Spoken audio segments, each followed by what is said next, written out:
ஃபெஞ்சல் புயலால் பாதிக்கப்பட்ட 18 மாவட்ட விவசாயிகளுக்கு 498.80 கோடி நிவாரணத் தொகை ஒதுக்கீடு செய்யப்பட்டுள்ளது என தமிழக முதல்வர் ஸ்டாலின் தெரிவித்துள்ளார்.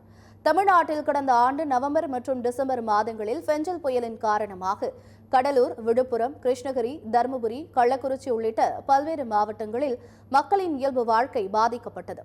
இதனால் ஃபெஞ்சல் புயலை கடுமையான இயற்கை பேரிடர் என தமிழ்நாடு அரசு அறிவித்த நிலையில் மத்திய அரசும் ஃபெஞ்சல் புயலை கடுமையான இயற்கை பேரிடராக அறிவித்தது. இந்த நிலையில் ஃபெஞ்சல் புயலால் பாதிக்கப்பட்ட வேளாண் மற்றும் தோட்டக்கலை பயிர்களை கணக்கெடுத்து ஹெக்டேர் ஒன்றுக்கு 8,500 ரூபாய் வீதம், நெற்பயிர் மற்றும் பாசன வசதி பெற்ற பயிர்களுக்கு 17,000 ரூபாய் நிவாரணம் வழங்கப்படும் என தமிழக முதல்வர் ஸ்டாலின் உத்தரவிட்டார்.